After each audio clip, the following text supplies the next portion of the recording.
Everybody, welcome back to Hardpoints. We're going to be covering CDL Chicago that happened this past weekend. This is episode 11. If you guys don't mind, please tap the follow button, subscribe to our YouTubes, or wherever you listen to the podcast. Chicago was a lot of fun to watch. The broadcast seemed to go a lot smoother this time, at least from the viewership perspective. I caught as much of it as I could. There was still like weird like audio delays and things like that need to get sorted out. But in terms of scheduling and delays and everything, it was a lot better. So it was a good start there. Lots of high quality matches. I had a lot of fun watching. But we're going to go down the matches from top to bottom in the groups A and B. Talk about how some of the teams performed. Give our opinions on why and what we think they should do moving forward. But at the end of the day, Dallas dominated. And I guess we have to call them the number one team in the game right now for CDL, right?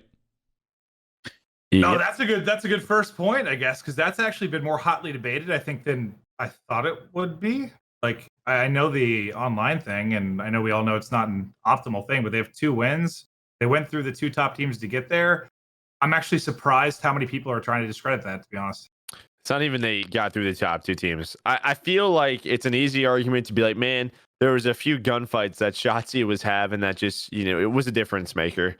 They shit on both of them, right? Like it was a 3-0, 3-1, and they looked comfortable. Like they made the other Chicago and Atlanta uncomfortable. It's just what it is. Like they just seemed to be a step ahead, whether it was those teams' mistakes, whether they were just on point or playing that well right now. But the fact is they weren't close. They weren't close series. You had one search and destroy in the final, who I think we can all agree was probably one of the wonkiest things we've ever watched. We lost that search and destroy. It was fun. Yeah. Did you? Yeah. Well, whatever you guys. What did you guys win? The Dom? We won 6. No, we won the search, Just but we didn't win the search, bro. We didn't get that win. Oh, I see what you're saying. They got 4-0 is what he's saying. Crowder's not that is what I'm saying. Yes. No. Okay. So like, I don't know. It's not like, it should even be a discussion. I think it's plain and simple. They're number 1. They have 2 CDL wins. That's it. So the only thing I tweeted that they were the best team in the game. Like I'm pretty sure I said that after we lost. I said we can't make that many mistakes after playing the best team in the game and we lose or whatever. I said something like that, and like I had a lot of people in my own mentions saying that like how can you say they're the best in the game? Like they haven't beat you in a map of land, blah, blah, like getting crazy. And like you guys know how my theory on it again. Like they didn't beat us on a map on land 2 months ago. You know, a lot happens in 2 months. You know what I'm saying? Like end all be all, they showed up. They played better than us. They played better in Chicago. They played better than everyone at the tournament. They won it. The only thing that I personally think that you gotta give some credit to is I feel like people are just laughing at Florida's win. That's the one thing. So do I think Dallas Empire is the best team in the game? Personally, yes. Right now, I think it's a no-brainer. But like I just feel like Florida wasn't at that event. They won the last one. They went through the Huntsman, right? Like they did good, and like they still are just not even like you still. I guarantee. They're on the combo though. Why are they in the combo? I don't think they're in the combo for best team. They weren't in the. I don't think they were in the combo for best team after their win. I mean, we were arguing whether they were 4th or 5th. Like I don't think. I just feel like you're still arguing that, and like I feel like they just deserve a little bit more credit in that sense. Like, I think that? I just feel like I don't think they're the best team in the game, but what I'm saying is like I just feel like it's pretty crazy to say like I don't know. I feel like they're just not getting enough credit. But like that's the one kind of the side of the argument I can kind of see. But like I do think Dallas is the best. They went through Chicago. They smoked them. They once again, they 3-1'd us. I will. The head coach will gladly say we got 4-0'd. That was some of the worst COD like we have played, and they played fucking fantastic. You know what I mean? So like they did good. Like I personally do think that. I don't think it had anything to do with online or LAN, because once again, like they've never beaten us on a map on LAN. Chicago smokes them on LAN. Like I get that side of the argument. A lot of people with a lot of LAN experience, I guess, know, and I don't know something, but like we played them 2 months ago, and I just don't like not giving credit to people. I watched every single game that we played 7 times. No bullshit. You know what I'm saying? I've watched a lot of the VOD of why we are struggling in Hardpoint. some of the role changes, it had nothing to do with it, in my opinion. But like, that's like for another like top. Oh shit. So they're better. So Dallas, in your opinion, is better at playing the game than you are right now. Yes, and that's what I'm saying. Like they are playing Hardpoint at a consistent level. Period. And like I just feel like people take that credit away, and it's super lame. I noticed it in their comms, dude. I know it's just something. It's like something as simple as a little listening, but when you listen to Dallas, right? Dude, it was the domination. It was Hackney, right? Yeah. And Clay and Crim had just like the perfect balance of directing the troops, noticing, like, it's the small talk. You've heard it a billion times in the Call of Duty community of like what good small talk is. Like, go back and listen to those and then compare it to some of the other shit that you listen to. And like, that's what wins you shit in Call of Duty consistently. When you're all on the same page and like everyone knows when it's when they need to provide a certain amount of information, who's at the top, like overall leading like the macro situation of the play, which is Clay most of the time. It seemed like in the comms, right? It's like when you listen to something like that and it feels good to listen to, that's awesome. We were going into that map, and I think right before the map, I said to Joe, like, this is where you need Clay and Krem to like lead the troops, get them like, you know, rounded up. And then like Joe and I listened, and we were like, well, goddamn, like, that was really good. It was awesome. But we'll touch more on that moving forward. Let's get into the group recap breakdown. We got a first look at a team like New York, for example. We wanted to see what would happen with OGLA, how the Gorillas would bounce back. I'm going to throw the bracket up right here. Bang. So you guys can see right there of how Group A and Group B went. I'm going to leave that up for a second if you guys want to talk through some of like your, I guess, highlighted matchups that you thought were interesting. Well, I guess I kind of want to talk about London and New York a little bit. Just because I know Chris was really, gassing up New York a bit coming into this. He thought they'd be a lot better, and we all kind of trust Chris on that, so we expected it. But the London side of it I was really excited to see, because there was like a YouTube comment or two I saw, like, you guys talk about Surge so much, why do you not talk about London? Well, we hadn't seen it play in 2 months. Like there was a stretch where they hadn't played it all. And of course, welcome back. You have the two best teams, or at the time, the two top teams in your group, and they get what?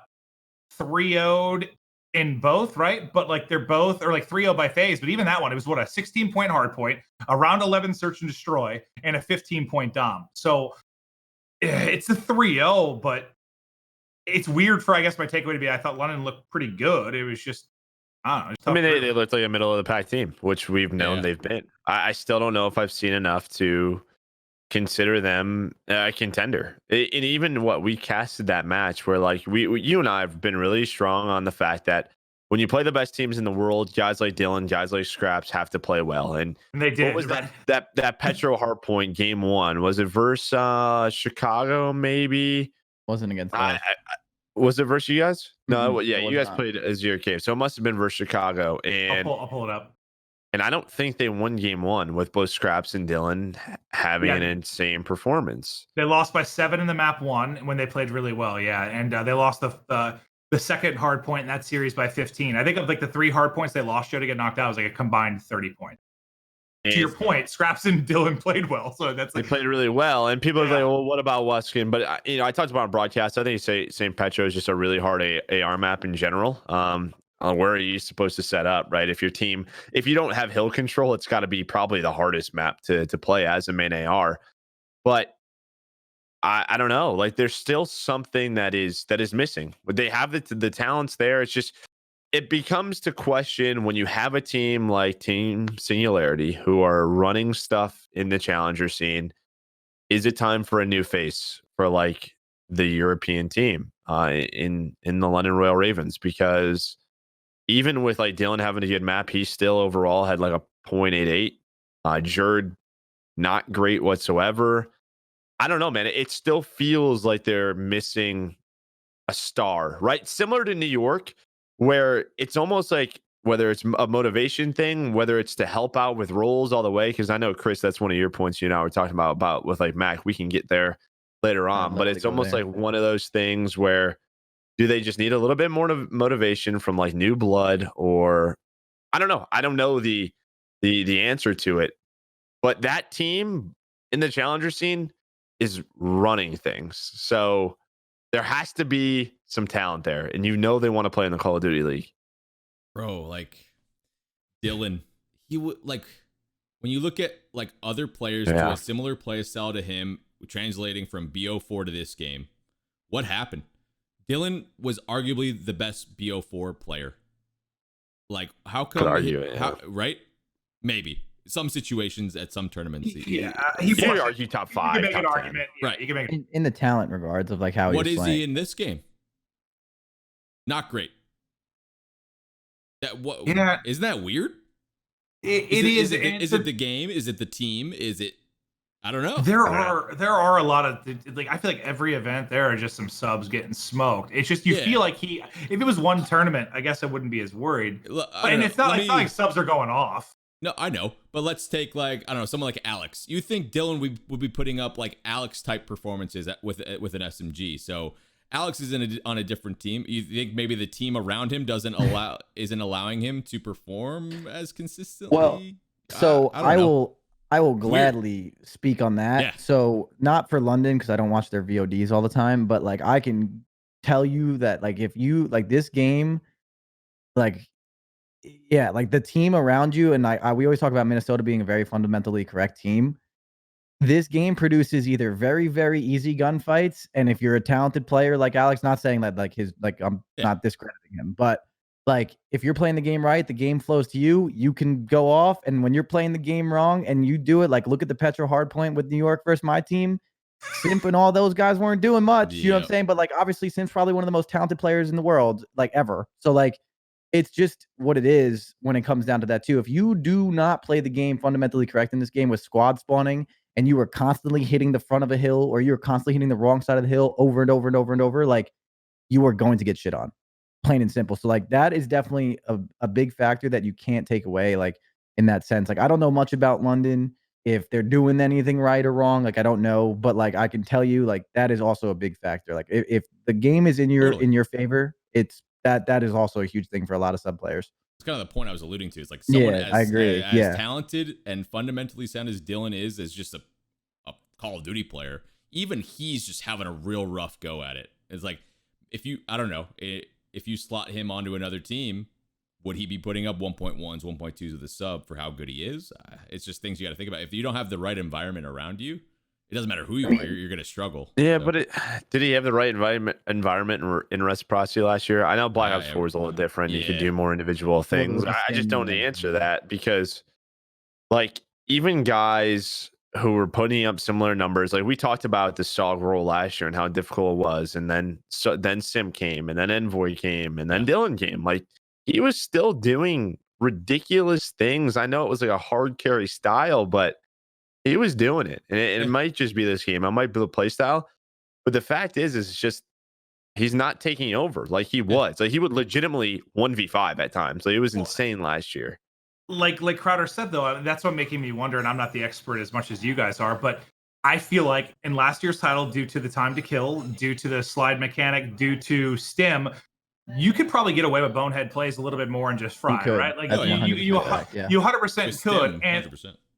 And it could just be a thing where Dylan a lot of times isn't putting himself in the best position, and you can't bail yourself out in this game. Like you just get destroyed. That's kind of the point I was going towards. Yeah. And I just don't know if I'm the one to call him out because I obviously don't play at the level you guys do. But yeah, I mean, I think we can all agree. Black Ops 4, like you could get away with shit. You just can't get away with in this game. Shit. Well, yeah, you could take over in Black Ops 4, and it's like if you want to use like I always talk about New York a lot, but like I don't think Zuma or Attach or any of the or Temp were playing exceptionally well all year. Yeah. And then they finally got their shit together, like we were kind of like predicting before, and like they looked really good in Hardpoint. Yeah, they didn't do very well placing wise, but I think those guys we're going to get to this topic, got so much better. And I think it's just because once kind of what I was saying, like when you're playing the game and you're setting the tone to like to the game and you're setting that pace, like people like Temp and all these super, super talented people, like Zuma's 25 piece on Ramaza against us. Yeah. Like that doesn't happen with the old New York. And it's not because Tommy got better. It's because like they're playing the game. They had us trapped in the back. And then someone with Tommy's talent or Zuma's talent now is able to take over. Like, if you can get Dylan in the spots like that too, like I think he plays better. Like I don't know if that's the case. Like I could be completely wrong, but I feel like that's really overlooked. It's just like when you put someone with a lot of talent in the right spots, they're gonna fry. And like that's something with this game with squad spawning and the way it works and how messed up this title can be for that, it does go a long way. And I think that's probably one of the main struggles for him / that team. Yeah, sure. So I guess the point is like based on what we saw off London, because we can transition to New York, is like I think they're still a solid team. I think they can get out of a group. Do I think they can win? I don't. Me personally, I just don't think they can do it yet with what we've seen. Well, don't they have Nasty or a different player on their roster? Or is that Nasty? But he's figuring out visa stuff. So I mean, that could be. I mean, that's. That could be it. Yeah. Like you're talking about like a new face, like that could be it. Like I think they do have that. I think obviously they're. And he was just like, we've been playing pretty well with Shawnee. If stuff doesn't go well, we'll try to like accelerate Nasty into here. But I don't know. What do you look at the past weekend? Like it's sort of like because you have lost to Atlanta and Chicago at a pretty small margin. Is it well? I don't know. Yeah. So that's the weird thing. Yeah. I don't know. It's like that's a new face. Because I think like that new face, like transitioning into New York really quick is just you saw what Mac did to that team. I don't think Mac's talent changed New York like wholeheartedly. Like I think Mac is an incredible young talent. I think he played so well.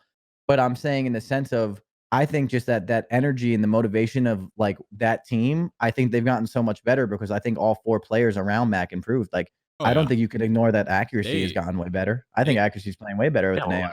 New York, let's do it. They look so much faster. Before we hop into New York, I want to toss up the placements just so you guys can see where everyone finished in the tournament right there. Since we are going into New York, you can see how they sort of improved. It's not a great placing for them, but if you go back and watch the matches, they didn't do too bad. First Empire, second Faze, Surge, and Chicago Huntsman at 3 and 4. New York and Gorillas got 5-6. Royal Ravens and Optic Gaming at 7-8. But keeping this conversation around New York going, they looked a lot faster on the map. I think we can all agree that Mac Melts is a way faster player than Zero was, and I think that really helps out a player like Accuracy a lot. He looked more comfortable in the traditional AR role compared to what it looked like before. Zuma has been a beast this entire game so far, even on their old roster from when they were playing like shit. I brought it up in a previous podcast. Yeah, he was playing well. Like Zuma's fucking disgusting at this game. Yeah, this game fits his style well. He has been frying the whole time, even when they were getting world starred. So it's good to see him still put up those flashy plays as well. I guess. How did you? I mean, they played you really close. Your team ended up taking the win, Chris. Like watching those VODs back, like, do you think it was more like you keep bringing up the fact that you think your team's in a weaker spot right now? You guys ended up in second place, but like, do you think that match would have been a stomp if you guys were in your, I don't know, more top form? I mean, what we lost 2 hard points and we won the series. We win one of those hard points. It's a 3-1. Mm-hmm. So like, yes, like not a stomp, but like we cannot go into tournaments and lose 2 hard points to New York and lose 2 hard points to Dallas and expect to ever win. I think I was super disappointed in the team. The team was super disappointed in themselves. Like we were not happy at all. Like you know what I'm saying? Like, yeah, the silver lining is we got second and that's not bad. But like, yeah, like I don't think it would have been a stomp because I think right now I genuinely think that New York is probably a top 2 hard point team in the game. I think they look faster around the map. They're going the right ways. There's been 200-point clubs all year, and I just want you to know that you're one of them. Yeah, that means nothing though. But so, like that, yeah, that's the most useless stat. I know. It's just like those, like that team right now. It's just like, yeah, like we just have to get like faster on the map and like all like teams have just gotten so good at going the right ways. And when you spawn up and go the wrong way at the wrong time in a game with squad spawns, you lose. You outslay and lose too. And that was a huge issue with us, as you guys can see. So like that's just like what it is. And like you have to give them credit. They played great. I think if we obviously could have won those hard points, yeah, we would have 3-1 them. But I think right now with how competitive we keep talking about how this league is, if we get slightly better in hard point, there's gonna be a lot of crazy matches in the future, man. Like it's just what it's gonna be. Well, go ahead.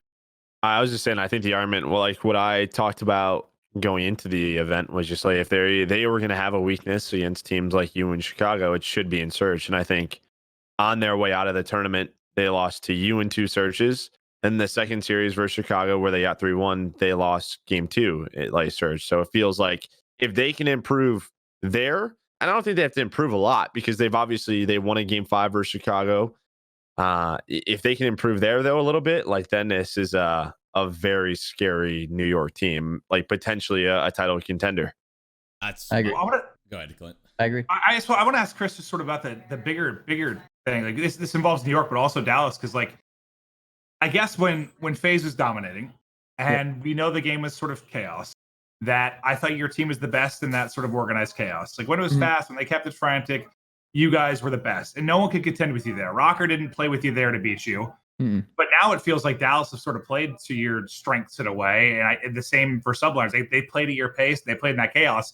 Is the game sort of less chaotic now because people are learning to play it better, or when anyone tried to match your guys' speed, though, I felt like you guys smoked them. Like you just did. And Rocker was the only thing that was really in your way.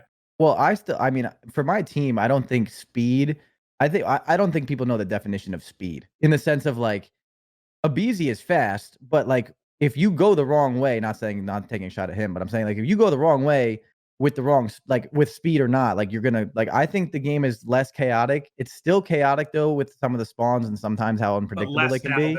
But it's definitely like there's a method to New York's madness. They didn't just get lucky. They are a good team now. They're going the right ways. I've seen it happen. I know what they do. Like they're a good team. They're same thing with Dallas, and we just have to get to that like system again. Like every Call of Duty always has that correct system of how to play it and taking the right route at the right time, and everything makes everything easier. Inevitably, people slay more, people get better, and that you saw that in New York. And right now, like with my team, it's just what we have to do. We have to kind of put our heads down and accept the fact that, you know what I'm saying, we fell behind a little bit, and that happens to the best of us. Like we still got second, which is shit, but like we still did it, and then we got to get better. To defend you guys, right? Like you've had 2 months off.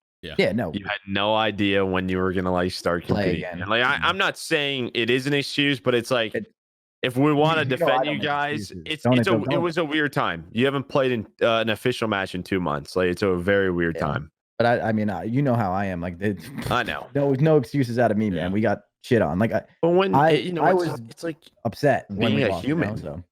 Yeah, it's like part of being a human. Where if you want to get that side of me, like of course, everyone's human. You can't win everything. You can't be perfect at all times, and you're gonna fall behind. Everyone does in every sport, but like it's just not the standard we hold ourselves to, and we want to be better than that. So like we have to be better than that, right? But that's it's like if there's a time to lose, it's now, because now like the season's about to be in motion. Now that we have the schedule, like you guys are gonna start playing multiple events in a month, where it should be an easy transition now.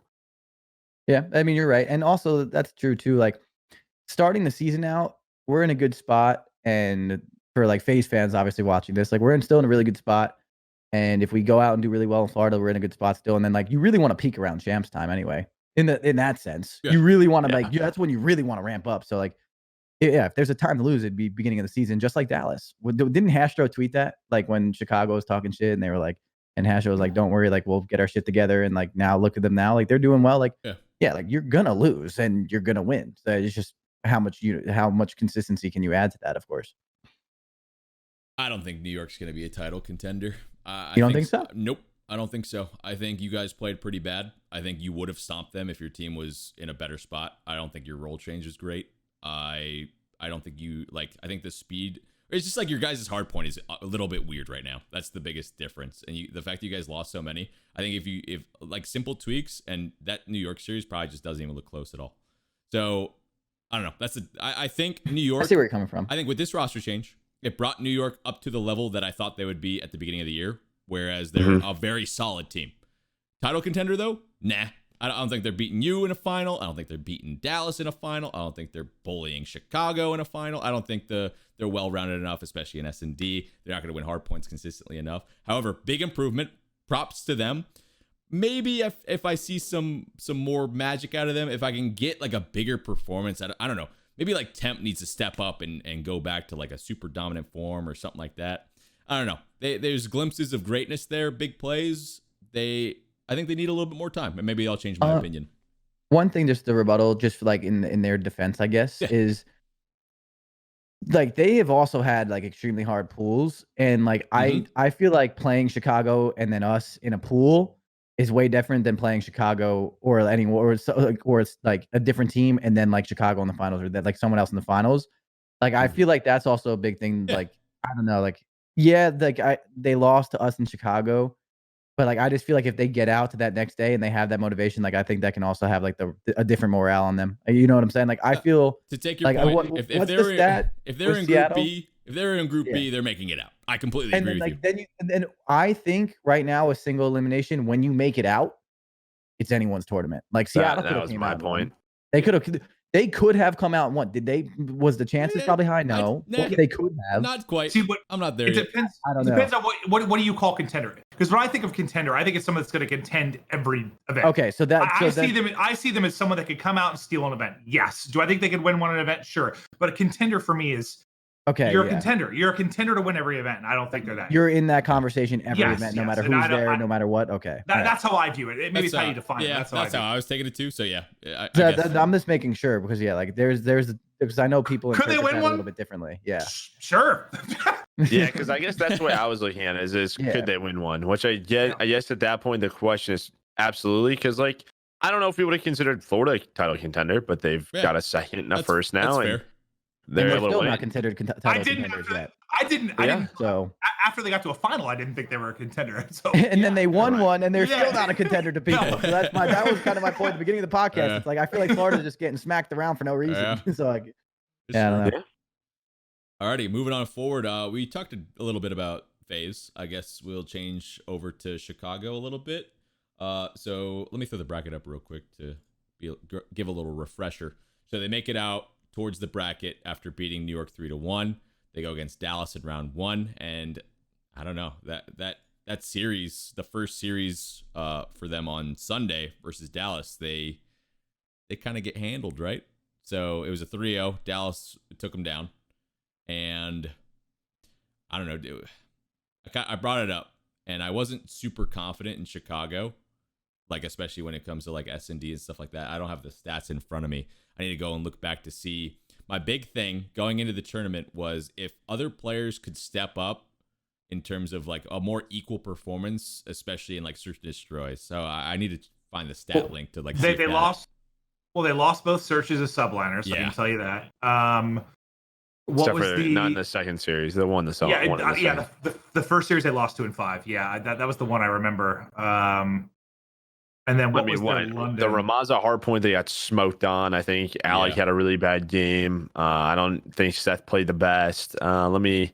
Gunrunner search, like when we talked about it during the final show, when I looked at the stats right before the match, and I think what I said on broadcast was it wasn't like there was one person that was struggling. It was every map, like you said with Alec, every map somebody had a dud. Like one person just had kind of a stinker they put up.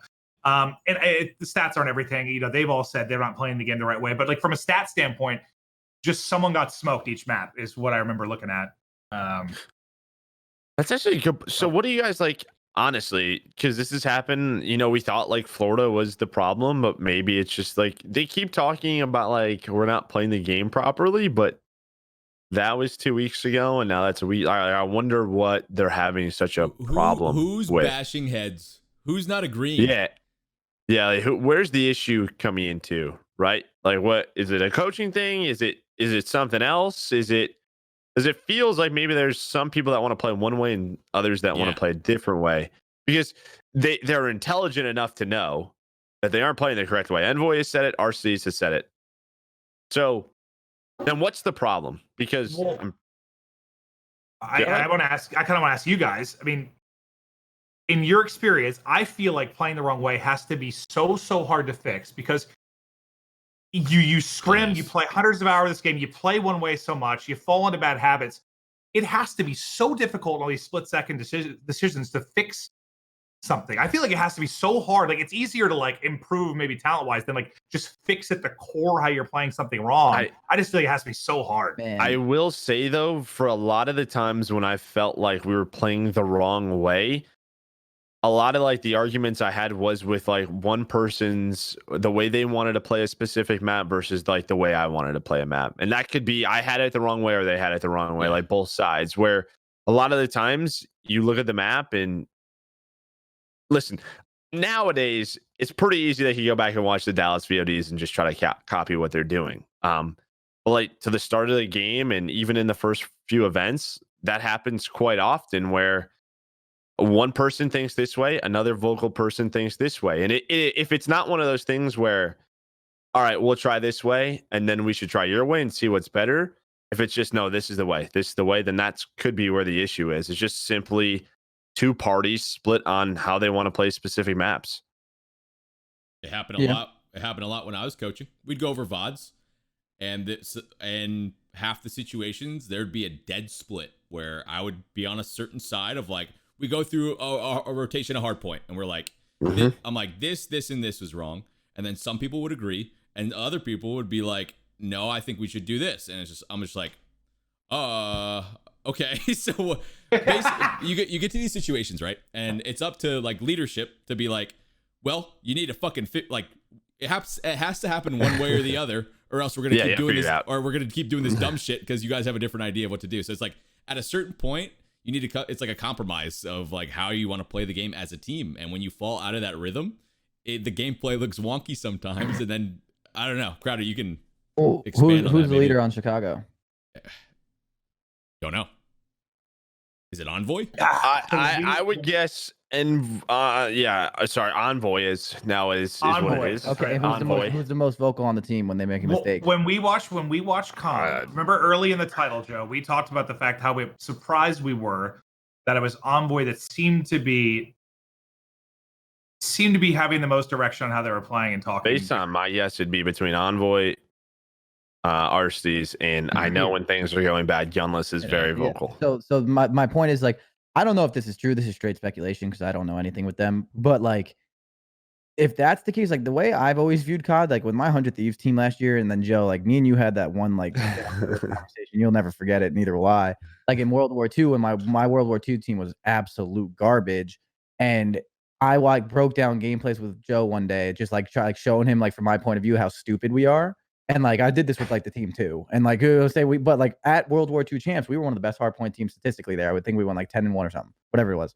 But like you just like it's either they have two mindsets where like one person's like, no, we got to go this way, and that way when we're breaking or holding, or you know what I'm saying? And like someone else is just like, no, or they're just not like when they're practicing, they're just not getting it down. You know what I'm saying? Like where it's just like for some reason, for like someone's always choosing to make a mistake and like things are just not going their way. I don't really know. I wouldn't say that's really a coaching thing. It's just I don't know. Like it's just tough to speculate from there. But if you have everyone on the same page, I would to ask Maven's first question real quick. Yes, it's very easy to fix mistakes if you have 5 people that are willing to actually fix it. That was my question though. The hardest thing to actually achieve though. So let me ask you this though. Do you believe that all 5 of these guys plus their coach are watching VODs?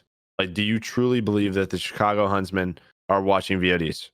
What does watching VODs mean? Once a week? All 6 of you talking, watching VODs. The whole team. Like every day before practice, but like, or just like once a week, like after a loss, like in general. In general? I don't know. Take it as how you wish. Do you truly believe that the Chicago Huntsmen are watching VODs?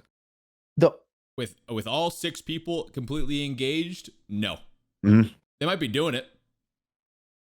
I agree with that. Are they engaged though and actively trying to like? So I don't know. We've brought this up before. It's like, is everyone trying to really help each other? Is everyone like buying in? It's like when you fall out of that and you like people aren't listening and they're just like you. It's when people take a hard stance. It's like that's when it's really hard to make solid improvements because it's like everyone starts to get defensive and stuff like that, and it's like hard to move forward with. And then the other side of it is like you can go over VODs all day, right? Will it translate over to the gameplay? Sometimes it might in like scrims, and then you get to a match, and then it's like what the hell happened? You kind of like I don't know. It's hard, but I guess like you could be right too. But I guess like there may be someone who's continuously making those mistakes, and they have no idea. Maybe. Well, that would be a shame. That would be a shame at this state of where the league is, like you with like how much like everyone's doing well, getting paid, you're getting contract. Like the way I view it, and this is not a shot at them because I have legitimately no idea. I actually have like my answer to your thing is I don't know. You know what I mean? Like I don't we're know. speculating. But like for the amount of money that players get paid and everything, and for practice is like what 4 to 6 hours max, realistically, which is a good amount of time. Like you get paid to show up, watch VODs, and work on yourself and get better as a player every day. Like that's like your main focus. Like at least that's how I've always viewed it as a player. That's the reason why I stopped playing in the first place, is because I didn't really enjoy it anymore. And therefore, if I wasn't going to be like the best version of myself, I'm letting others down, right? So I feel like it would be a shame if like any player or team doesn't do that. So like the way I personally view it, I feel like there's just no possible way they're not. Just because I feel like at this state of how serious Call of Duty is nowadays, even though it's not online, even before LAN, like I just feel like that's almost like a given, in my opinion. That's how I view it, and I feel like that's how it should always be. But I don't know. Yeah, it just turns. Is it a chore for certain players? And the only and like just to clarify, probably this isn't about Chicago, but if it's a chore though, and you're really not liking it, like you're not forced to do this, which goes down to my route of like the whole complaining about like boohoo me kind of thing. Like you're not forced to do it. So if you're feeling like it's a chore and stuff, then like it's a different story. Like not about Chicago. I'm saying like just as a player in general. Like you should never have this feel like a chore. You should want to get better every day, right? Yeah. It doesn't always happen that way though. I mean, I don't know. You think different. Yeah, I mean, everyone's different. That's what I'm saying. Everyone's different. And I just feel like at a professional level. I want to clarify, like for people listening, like we're making these claims because of like the comments we've heard from the players themselves, right? Like 100%. Like we're not playing the game the right way. You noticed it. So what's going on? Yeah, well, okay. Like let's have a conversation. Who the fuck's not doing what you want to do? Like, yeah, that's why I would bring this up. What's the problem here? And again, they get top 4. Losing to Dallas isn't like a horrible loss, but a 3-0, I don't know. It's just like I feel like their S&D hasn't looked super great compared. Like their S&D before was good, really, really good. Yeah, and now it's not. So we got to speculate on it. Well, that's why, when I think I tweeted before they were going to play London, I tweeted something on the line of like, this is the last time we're seeing this Optic roster more than likely. And if Huntsman lose this, it could be the case there too. Because I thought if they lost to London, got like double bopped out of it, I actually thought they might be in trouble. But I think losing to what we're now agreeing is the best team in the game. Yeah, it's a 3-0, but like you lost to Dallas. Right. You lost it. Is it an off day? Right. They have problems, but like they lost it. Yeah, the silver lining is that what Maven has said is 100% right. Like everything I was saying about like the whole like not being a chore and like it's a given kind of thing. I wasn't talking about them. I was talking about just being a pro in general. I feel like that should be a given with how much money you make, and like you should be responsible enough to want to get better. 100%. 100%. But like on top of that, like like if you go on the other side, like I think we in general, I think everyone, even like their fan base, I'm sure, gives them a hard time when they're not winning everything, or they're not even like they're not in the finals. Because like that's the standard you hold yourself up to. So like 100%. At the same time, the frustrations are totally warranted, but they aren't. There's a lot of teams in a worse spot. You know what I'm saying right now, and it could be much worse. So like, they're nasty. Don't forget that. Like I don't want to sit here and act like we're just coming off as the Chicago haters. It's just like I think the standard that everyone really wants to see them at, and I think the one that they hold themselves to, as you can hear them in practice sometimes. Like like. They just want to get better and figure it out. I feel bad. I think we buy into it. I think their fan base does as well. I think it really sucks when you see these guys when the game releases, how much time and how much effort. You can just tell how bad they want like to win the first tournament. And I know these guys, like the reason they want to win the first tournament is to prove a point. To say, you know what, when we put our all into it, we can win. And it just feels like the same old thing where as soon as they win that first tournament, it's in their minds that, yep, we can do it. We can do it again. We just did it again. And everything just feels like it goes out the window. Like it just does. I think it sucks because I don't know. I don't know if we'd be having this conversation if it was like a game 5, a really close series with Dallas, but it wasn't. It wasn't that close at all. And you're having problems with Florida. Now you're losing to Dallas, who you were, handling easy a few months ago. So it's just it's a weird situation right now for Chicago. But so basically end up losing that first game. They got top 4 again. So they're making it out of the groups. They're handling business most of the time. Don't want to give them too much, but like I just expect more out of the gameplay. I feel like their S&D was at such a high spot, and now it's not. Like I just want to hold them accountable because that roster, dude, like The fact is, you have that roster. We have to hold you accountable. You have a roster like that. Exactly. When you don't perform, we're going to talk about it. Yeah, it's just totally. You have 5 superstars. Straight up super roster. They got to win multiple chips. Yep. Simple as that. Moving on to Group B. Let's talk about Optic Gaming. Shit. Let's talk about the Maven quote. Let's talk about Gorillas. Let's talk about Seattle. I throw in the towel. with Optic. I'm done. I give up. No, they broke me. They fucking broke me. I give up. I'm done thinking they're going to be good. I'm over it. I fucking quit. Well, there's no way. I was so positive. I'm so positive that roster was going to be nasty. Ugh. I mean, on paper they could be. So you weren't wrong. Be, Chris. Yeah. But let's be real. They're done. That team is done. You're not done with them. Like they're done. There's no chance we see them show up to another event as the same roster. 100% right? done. Yeah. 100%. Dude, it's actually wild because like I was on Reddit and I just saw it. I gotta find it really quick, but their next 2 pools are insane. Are they hard? Here it is. Their next one, May 8th, they're in a pool with Paris, Faze, and they played London first round. So they like that's a tough one. Yeah, that's then their second one, it's Paris, Chicago, Minnesota, and them. Those are tough. Yeah, those are tough pools. Like they gotta get their shit together, brother. The Minnesota event, by the way, I know we're not even close to it, but I'm pretty sure it has like Rocker, Florida, Dallas, Faze, Huntsville. It has like the top 5. I can't wait. That's weeks, but I was looking through the schedule the other day. I was like, holy shit. Wait, which one is that? I think it's Minnesota. Oh wow, that's gonna be a good one. Yeah. Yeah, I'm pretty sure it has it's Huntsman, Empire, Faze, Rocker, Mutineers. Like has your top 5 right now. Yeah, that's crazy. Anyway, that's an episode later, but anyways, I'm thinking in the future. Yeah. Optic's a mess. You got to think they're gonna make some sort of change, but what do you do? Who like the 2 players that are performing worse than the others are TeeP and Cap, right? Like Cap will be the scapegoat. He has to be. I just feel like we said that since day one. If this team does not work out, Cap will be the scapegoat. And that's how I see it. The only way Cap would not be the scapegoat on that team if he was dropping a legitimate 1.3. Yes. And which is kind of unfair to Cap because that does suck because TJ is definitely not playing as good as we know he could, or you know what I'm saying? He's not playing good. Not even fucking close. Chris. That's what I'm saying. So it's like it does suck, but like I feel like the way people view it, whether this is a right or wrong view, is just like the kind of like the potential of like what at their highest ceiling, who's better. That I feel like that's kind of what people do. So it's like, but like, it does suck for Cap because Cap was in a tough situation. If that team didn't work out and he was not literally the best player in the game, like he was gonna get blamed, and that's just what it is. And I don't think there's a single, like, I don't know this. I'm not saying this with confidence. I'm saying this off of pure speculation, but I am 99.9% sure this roster is done. And but what do you do? What do you do? That's my question. So their bench players, right, are Gunjar and Sheen. Maybe Chino, which we're hearing some speculations about, but there just has to be a trade. Does that change it? And that's no knock on those 2. It's just I don't know if those play styles really change anything for the players that they're replacing. It's another one of those situations where they just put subs on their roster.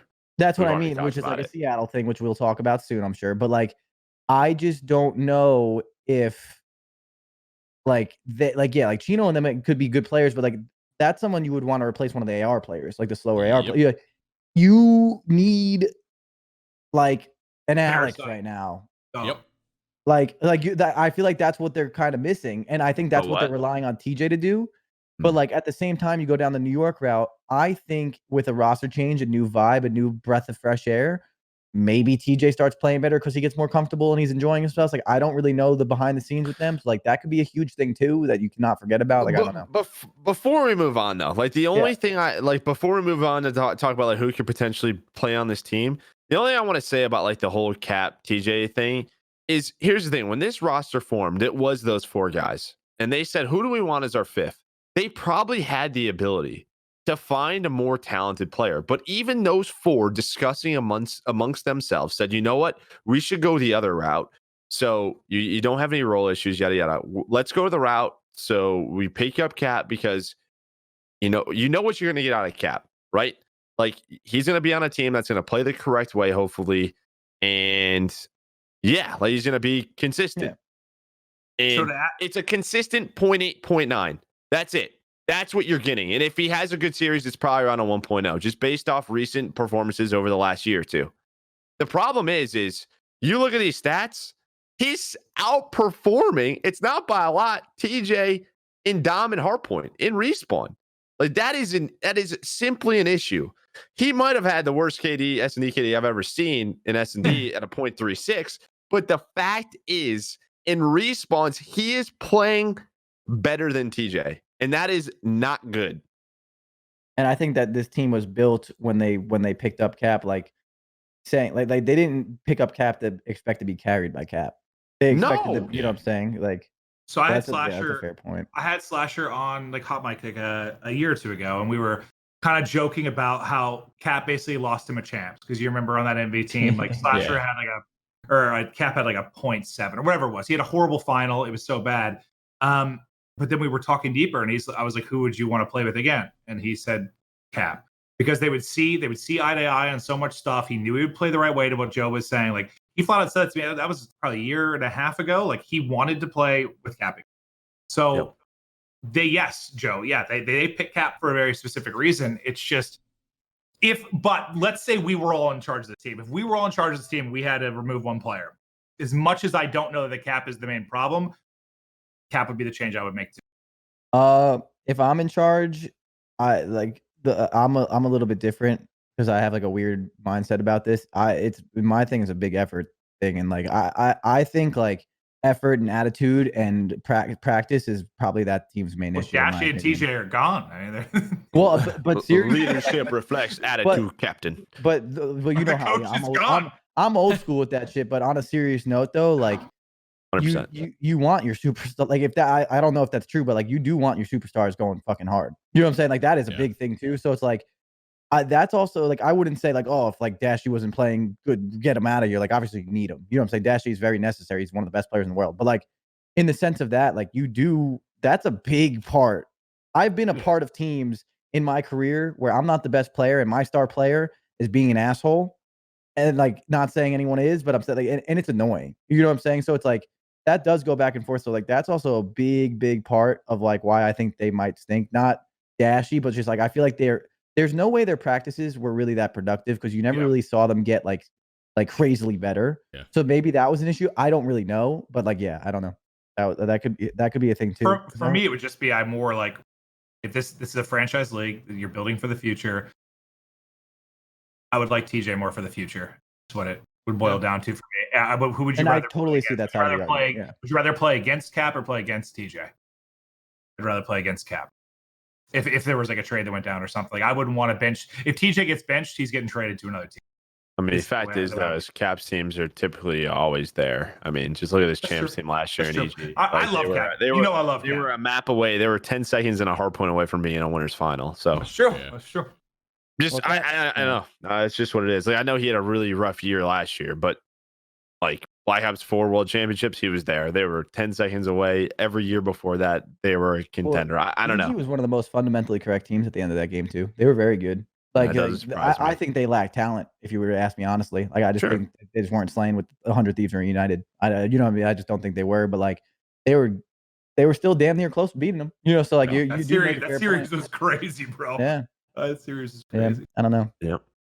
It's a tough situation because it's just what do you do? Most likely, Cap's going to get scapegoated. Another vet gets put on the bench.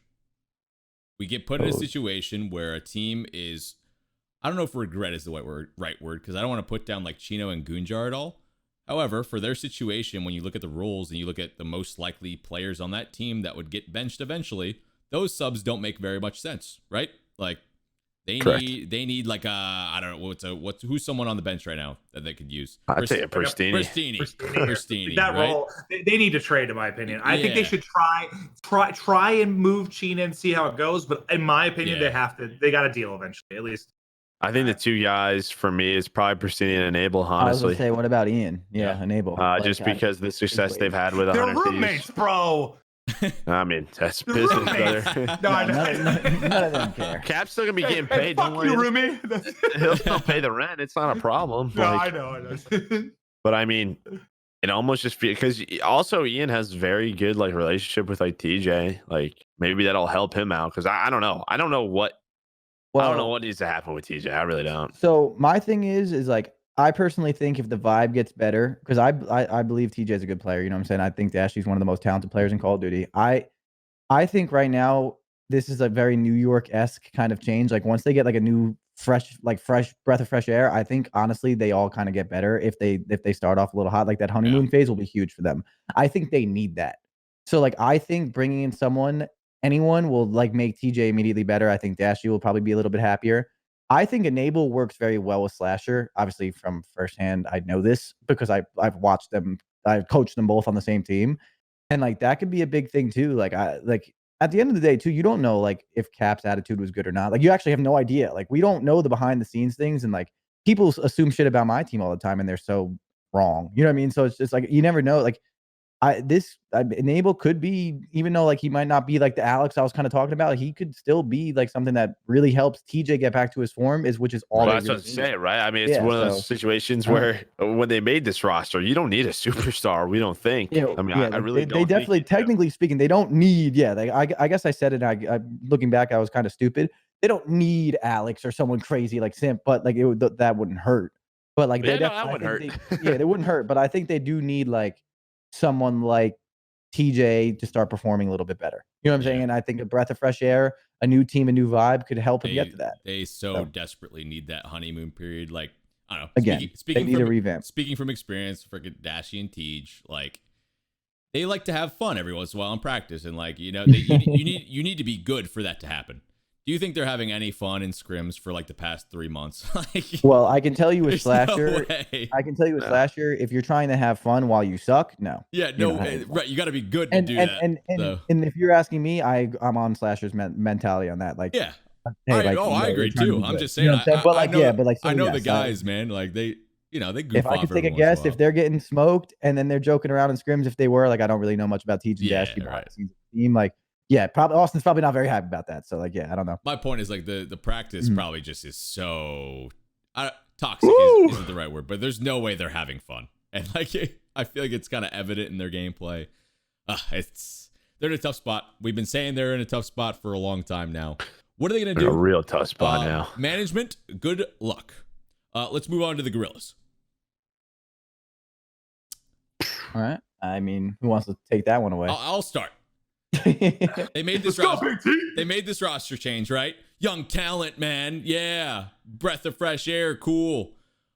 Do you think that this roster is better than the previous one? After now, we've seen some reps now. Would you trust this roster or the old one with Saints, Lacefield, and Pat to like beat a decent team? Their losses since then are pretty much like 4 of them are to Seattle or something. 3 are to Seattle recently. Yeah, but that's not good. That's not. No. Can I ask you guys something? If there's something to this, like this is kind of to TeeP's point in a way, but like is there a world where like somebody like Karma and Apathy, like even though you're not playing well, you're not fucking losing to Spart? Like, is there a mental thing there where like absolutely. Yeah, so I kind of wondered. I kind of wondered that because like that all 40 of like Seattle's points are against Los Angeles Gorillas, and I just if I'm Karma, but you saw Slack's tweet. 3 world championships. I'm not fucking losing to rookies on the Gorillas. Like it's not happening. Well, you saw Slack's tweet. He literally beat them and said like those guys are just horrible. Like you see like Wait, I wonder how much is mental. Like I feel like it has to be so much of this mental. I don't know. Well, I think that's very true because I feel like when they load into that map against the Gorillas from Slack's tweet and seeing how the way they handle themselves after those wins, he literally said they're garbage. And so I'm sure when they're loading into the map, they're looking, they pull up the scoreboard and go, we're just not losing to these guys. Well, that's what I'm wondering. Having like, that confidence does go a long way in COD. Dude, it does. It really does like matter.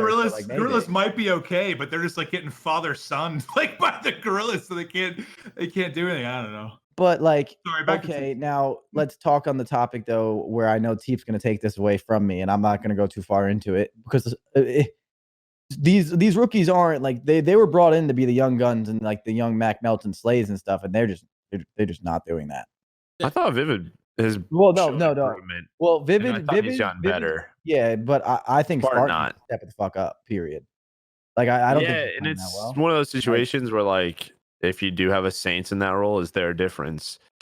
That's Or what at I least mean. I don't know. But didn't Saints bench himself? Yeah, right. So we don't know the full situation as to Yeah. why all three of the players aren't playing, right? I don't know if they're trying to stick up for each other or what I don't know if it was management that took over. Like the decision making on the entire roster change, I always thought was kind of weird. So that might have something to do with it, but we don't have that information. So all I'm going to say is, would you put money on like going later into the year where you need a clutch win versus a big team to make it out of bracket or something like that? Are you trusting Lacefield, Saints, and Pat? Are you trusting this team?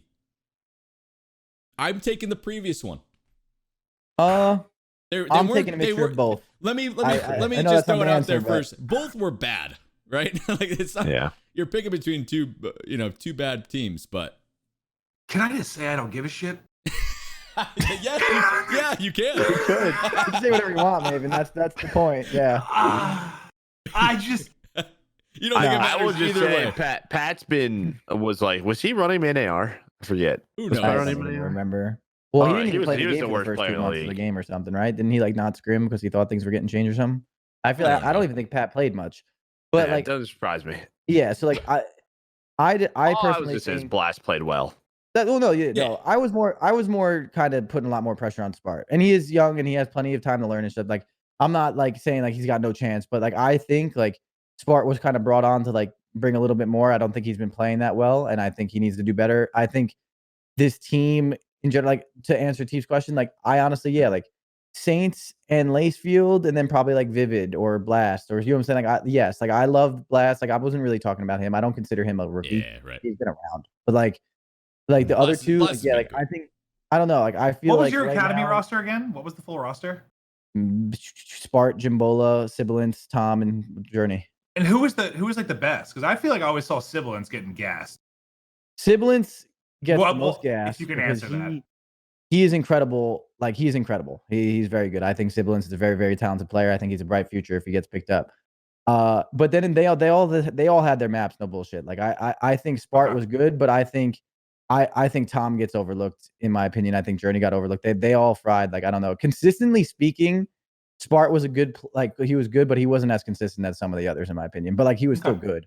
But like yeah, like I don't know. This could I be think the I heard about case. Sibilance the most, and I was surprised that like he I wasn't think picked up Spart against- needs more time to learn and get more comfortable because he's not playing at a consistent pace that I would like to see him play at, that I know he's capable of.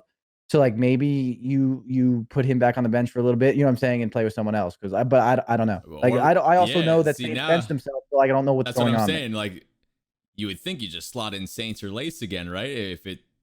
You would think Yeah. you get more consistent slaying, but maybe they're like, nah, I'm good. Like, if we just go off Lace's tweets the other day, bro, put him in a starting lineup. That guy had me crying. Wait, what was he tweeting? I didn't see it. Dude, when he like changed his name to like Parasite and was tweeting like he was Parasite, dude, those Wait, he tweets were did? I so didn't see good. that. No, No, oh my no, god, his tweets like, yeah, I Wait. did it. So what, dude? It was so Wait, good. Lacefield's always been super funny, but I also think Lacefield's always been pretty talented, and so Yeah. is Saints. That's why it's so crazy to me, that's which my is why point. I totally don't know what's going on behind the scenes. So speculation, of course. I just don't know how one of those guys are not on the roster. Like, are they I don't sticking think- up for Pat or something? No, no way. No Right? way. Yeah, but like, why would you no not want to? way. Why would you not want to play? But like, there has to be something more to it because Yeah. at least one of those two, with like, I think Spart's been a little inconsistent, and like I know it's just how professional esports work. Like you got to show up when you get the chance, and I don't think he's doing as well as he could be. So like, having one of those two guys on your bench is pretty crazy to me, and I just feel like That's something my more has got to point, be going like- on. Yeah, I agree. Because the logical thing is to put one of those. Probably like Saints would probably be putting up better stats than Spart. I think we can all probably agree on that, right? So Yeah. like, what's going on there? Is it like what? I wish we had more information to like have a better conversation about some of these teams, but like a lot of it just doesn't make sense to me. We need an insider with every team that feeds us. Who's info calling on the insider. shots, man? There's so You need many. an insider. There's so many. There's so many great players not playing. there's so many teams doing terribly. Like, I don't know who's gonna make some moves happen. I want to see something. I want to see something. At least big. Gorillas tried. I want to see exactly. They tried.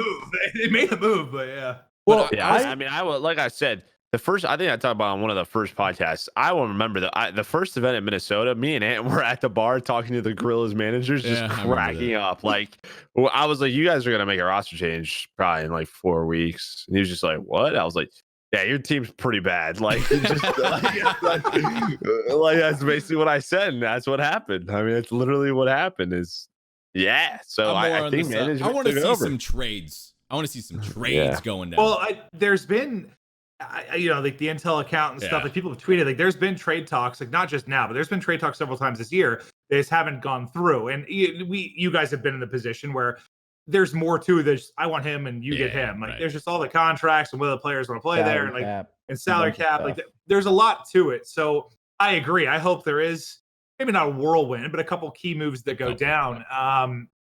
It's always harder than it sounds. I know. Well, it's one of those things where is it an equal trade? And it's also one of those things where for a team, does it just make sense to have like a really good player just sit on the bench so you have to deal with him? Like why? Well, that's the other part of it. It's like, but it's also like it's like I think it's so hard esports versus sports, Joe, because like think how hard it is to get like a perfect balance of a player and player. At least in like the NFL, you could trade a player and like a pick or something, to like balance it out and make it like equal. I feel like it's so hard when it's just the human element, just the player element. There's no like picks to trade. I guess there's money you could do, but it's got to be hard to just get it equal. What we're probably going to see is some of these guys just riding the bench until the end of the year until they're a free agent. Yeah. That's what's gonna happen which sucks for a lot of players. Because you're exactly right. What other trade bait do you have besides just opening the bank account and writing a fat check? Has that ever been a thing really, like with COD, where they're just writing them a flat out check to like make it more even? Has that? I mean, there's been like buyouts and stuff I think that have happened, but that's different. Yeah. So I don't think so. That's what I never really thought about that, but like the trade element versus like real sports, like you have like kind of ways to tip the scales, like balance with other stuff. It's like we don't exactly. It's just the player. So which then it comes back to the teams and the rosters they put together at the beginning of the year with their subs. That's exactly what it comes back to. So the LA teams are not doing well at all. They need to figure it out. Seattle, they got out of groups. Granted. Give me that point, baby. Granted, they're just milking points from a particular team that we just spoke about. But when we talked about them last time, we gave them a lot of flack. We said they needed to perform better. We said they needed to make it out of groups, and they did it, right? So they looked better. But can they beat another team? I don't know if we want to. I just looked at like some of their next events, bro. They're in some tough pools, and that's where they ain't playing the Gorillas. I think one thing to note though, too, at least at that event, like Faze beat them, and I don't know how Chris feels about that series, but I remember thinking it was pretty close, and since it was like a round 11 search, I think it was like a 30 or 40 point dom. One of the hard points were like 40 points to 70 points. I think it was like a relatively close series, wasn't it, Chris? For Seattle, it wasn't that close. Yeah. No, it wasn't. Yeah. And I hate to throw it out. Pander got smoked. He did. But I thought this. Yeah, I thought the semifinal was pretty close maps. The hard point was not that close at all. I thought. Am I insane? Wait, hold up. Because now you got me second guessing myself. Let me pull it up. It was. It was not a stomping like 3-0 roll. But I thought we beat them like. I thought it was a comfortable win. I thought we won. Cave was like 250, 170. Yeah. Which is Cave. It's what we've seen all year. Like we outslayed them by a lot, if I remember, and we won by a decent amount. Cave is hard to. Let me see. Okay, so it was a 70.1 game one. Okay, it was a round 11 search. It was basically a 30-point dom and a 43-point hard point. And so we lost a round 11 search to Surge. Yeah, and then it was 2 comfortable wins. Yeah, that's as comfortable as you're gonna get on MW. And I think the dom was 40 points. The dom was 30 to 40 points, but it was one that was over 5 minutes in the same patch. That's right. You're right. Yeah. I just remember like the final score being kind of like close. Yeah, because you had me overthinking it. No, I thought we beat them pretty comfortably. Okay. Like we put I them was in the just- trap and dom, and it was over. And then, no, they played us a good search. We forgot how to plant the bomb. You know, it shit happens. And we lost it. Yeah, and then Petro, Yeah. they or not Petro, Hackney, they won, and Simp had a pretty poor map, which you don't see very often. They still won a Hackney by 50 points with Simp like -10. Yeah. So Sounds like poor coaching. Or coaching, we won. Oh shit. I thought you were talking about the Seattle sign. I was like, yeah, Yeah. probably. No. I thought he was trying to take a shot at me. I was like, wait, what did I do? I was. You know me too well. I thought I knew that was about me. I was like, God. Uh, So I don't know. It's tough to comment on because like I don't want to knock them. They got out of groups. It's not their fault. They played the group like Yeah, that's you know not their fault at they all. did their No. job. I guess You we handle need to- business, yeah. I guess we need to see it again. Yeah. I don't know. wait till you see when I put that Discord to trigger all three of you. We'll wait till. Yeah, I bet you that's on console. But I bet you that's on console. so back on the topic. I hate him Does so that much. does that streamer still play on console? Yes, but Really? Oh, wow. so like to the point, should Pander be playing? Now, I'm not saying that coming from me. We saw it on the podcast. I'm pretty sure Clay had a quote that he just does not think Pander should be playing. It's probably a widely discussed thing on the Reddit. I don't really know if it is. Should Pander be playing over Enable? Or is this just like, all right, guys, it's not working, like, or give Enable a second chance? What do you think? Because Clay seems to think, if I remember correctly, I don't want to speak for him. He said like that, like he just doesn't think like there's no reason why Enable just should not be on this roster right now. Didn't Pander play pretty well until Sunday? Like Sunday, he I don't got know. shit on. I No, I'm pretty don't sure know Pander anything was- about it. I'm asking the question. I don't know. And again, it was gorillas, whatever. But Panda, I thought played okay, and then you guys just turned him inside out. Yeah, that's definitely. I just I don't know if it makes a difference. I just think I don't know if Enable is that much of a difference, honestly. You than, don't like, think it's a Pander. one-person problem? Kind Probably of not. maybe.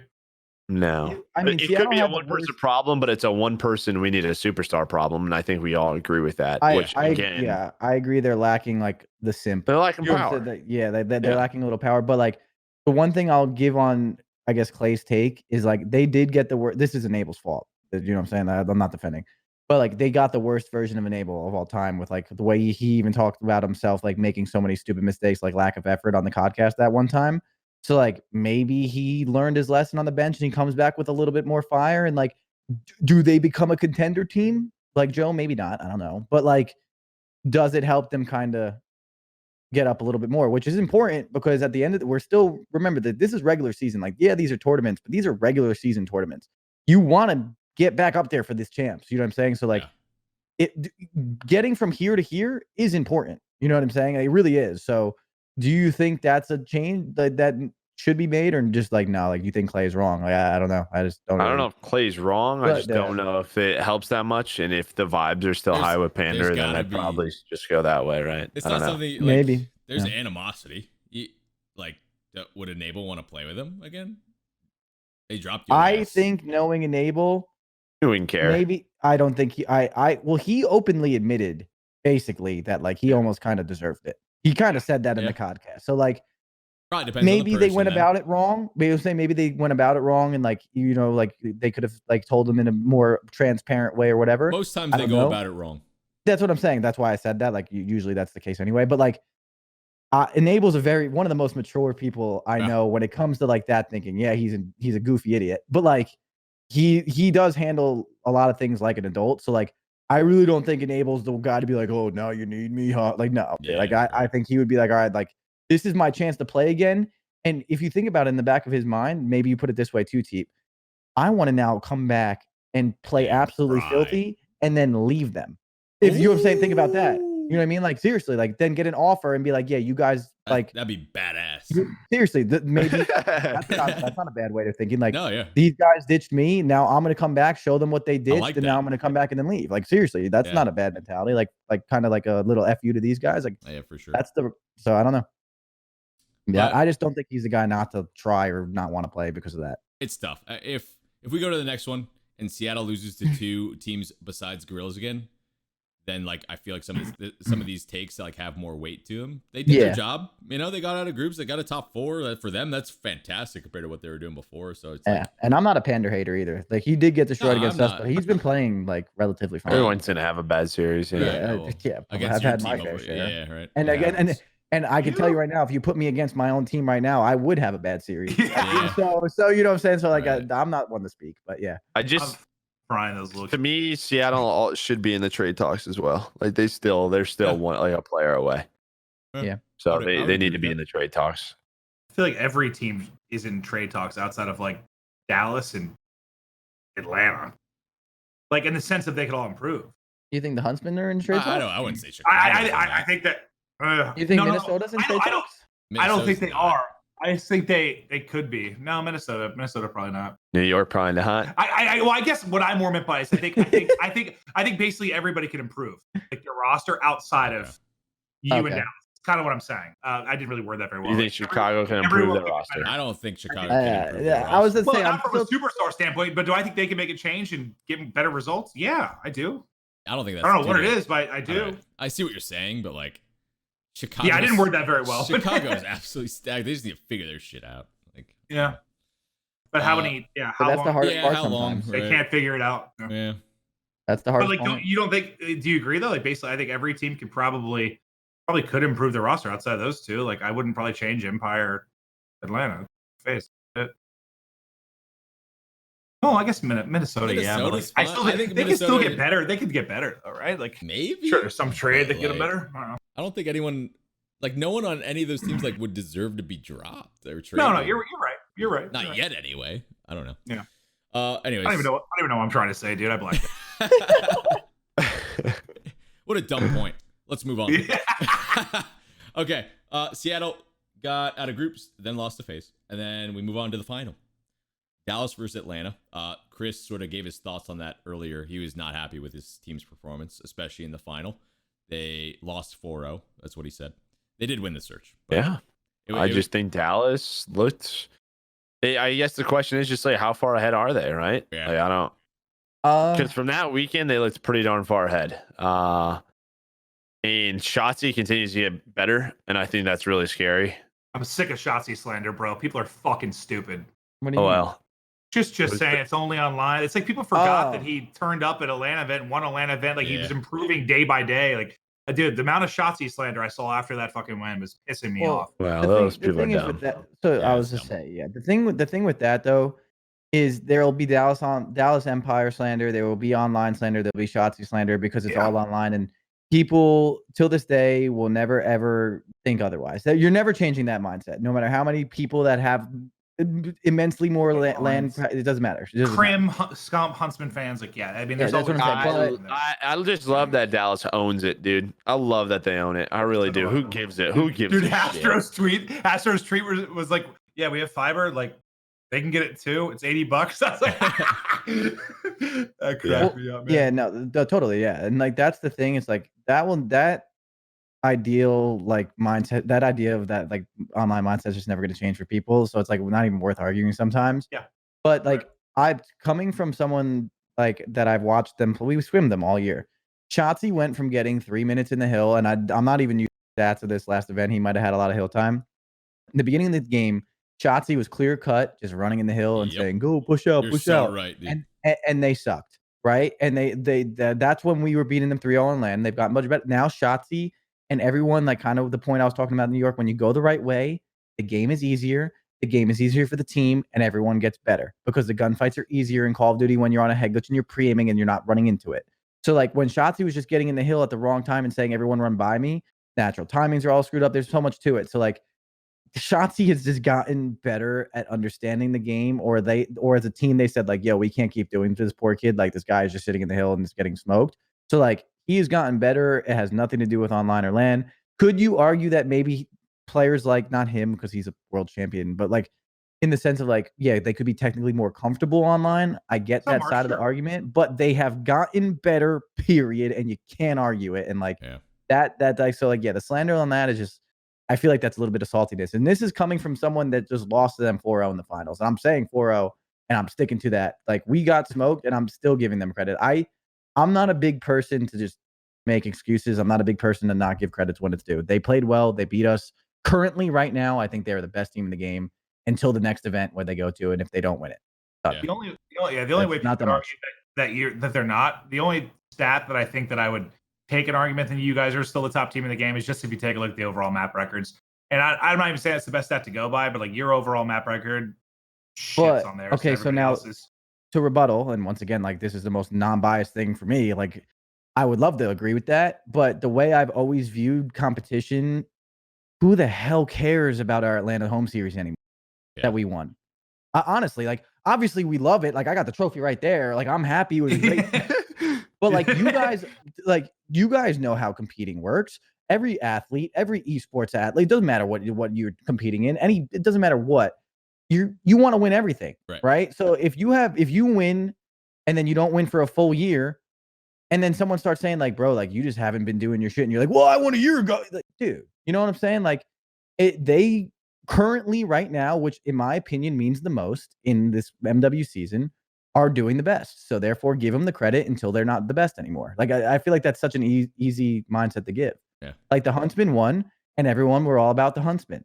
Then Atlanta won, and everyone was all about us. And now like Dallas won, and everyone wants to be like, oh, this doesn't count. Like I feel like it's lame. They put a lot of work into their craft, and they're doing well. Like now it's my turn, Chicago's turn, and every other team's turn to now take these guys down, just like they did when they weren't winning. Like why? I feel like that's just such a common.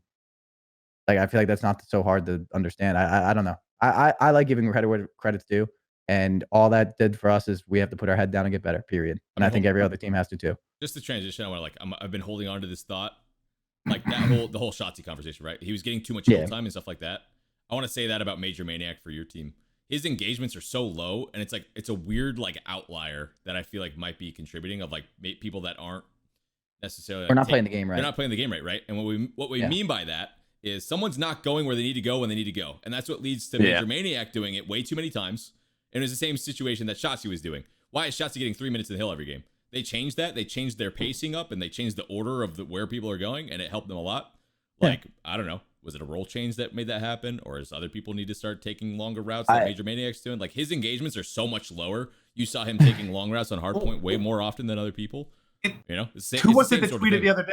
Who tweeted the other day? I think it was like Clay tweeted like, engagements are the most overrated stat ever. Like, yes, it just depends on how they're used. I guess I feel like, if you're just saying, oh, this guy's low engagements, he stinks, he's not playing right. But like, I think they can be an indicator sometimes that something's wrong. 100% indicator of if I'd be having a conversation if they won. Second or third. He's spawning up second or third. Someone before him didn't go to where they were supposed to go. So he's thinking, shit, I got to go do this now. And that's just what happens. And then guess what? Because he's third, because the first two people didn't go before him, there's a gap between the second and fourth person, right? And then 1 and 2 go, then you're a little bit split. 4 and 5 who spawn up afterwards, there's a few seconds. And now we just staggered a whole push because whoever was first or second didn't go where they were supposed to go. Bro, dude, that whole engagement thing, it just like brought me back to when I was competing and people call me a slow player and shit. Like, hold up, dude. Like, oh my God, people would like, dude, your engagements are so low in comparison. I'm like, yeah, I'm going in neutral in fucking A because no one else is going. Like, it's like my, well, dude, everyone else is getting in the action at B. Bro, well, they're top, doing whatever their thing with the ARs hanging out. Like, it's just. Well, I think you're saying Clay makes he's right, but like, I don't know if it's always right. Like, it depends on the context. Just like every other stat, KD. There's always context to every statistic you have, right? KD, engagements, KDR, like, of course. But like, like if you're spawning up, for example, on Gunrunner, and you're just hitting pipes and pipes and pipes, or whatever you call that, over and over and over again, and you're not going for control, like certain hills obviously have like more priority control, like you're screwing someone else over, and you're also screwing yourself and your teammate over. You know what I'm saying? So it's like there's a lot more to it, which is like I can't go farther into it. Being obviously, that's why like these are so hard for me to hold this back. But like there's a lot more to it. And you don't want to coach the whole league, dude. You don't want to coach everyone. Just teach, Chris.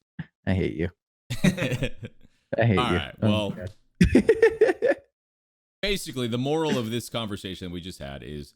Give Dallas credit. They're nasty. They're the best team right now. They credit where credit is due. And they improved. Like, yeah, we transition over online, but you can see differences in their gameplay. You can hear on their listenings that they got their shit down. It's impressive. So everyone take note.